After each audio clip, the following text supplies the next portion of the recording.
Ассалаумағалейкум достар, сіздермен пайдалы кеңес арнасы. Анардың адам ағзасына пайдасы туралы айтатын боламын. Бұл видеода сіздерді өте қызықты мәліметтер күтіп тұр. Сондықтан видеоны соңына дейін көріп, каналға жазылуды ұмытпаймыз. Анар калориясы төмен жеміс. Анар адам организмін құнарлы заттармен қамтамасыз етіп отырады. Оның құрамында 15 түрлі амин қышқылы мен К, С, В9, В6 дәрумендері бар. Анар адам терісін қалыпқа келтіріп, оны қоректендіреді.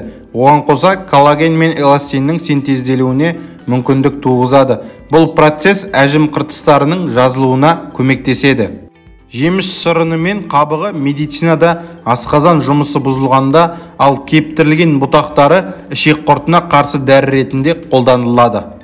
Анар шырыны радиация әсеріне шалдыққанда және қанның құрамында темір аз болған жағдайда өте пайдалы. Оған қоса адам сүйектері сынғанда тез бітіп кетуі үшін анар шырынының пайдасы зор. Анар құрамында калийдің мөлшері өте көп болғандықтан, ол қан қысымын төмендету үшін өте тиімді болып табылады. Анар шырыны иммунитеттің жағдайын жақсартады. Нәтижесінде ағза тұмау сияқты ауруларға шалдықпайды. Жөтел кезінде тіпті анар шырынымен тамақ шаюға кеңес беріледі. Анар ағашы, жұмақ ағашы.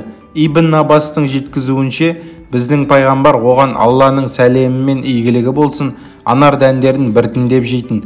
Біз одан неге олай жасайсыз дегенімізде, жер бетінің бойында бір дәні жәннатта болмаған бірде-бір анар ағашы жоқ.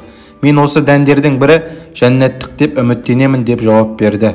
Ал Әли, Алла разы болсын, Алла елшісі оған Алланың игілігі мен сәлемі болсын, анардың қызыл етін жеңіздер, себебі ол асқазанды тазартады деп айтқанын естіген.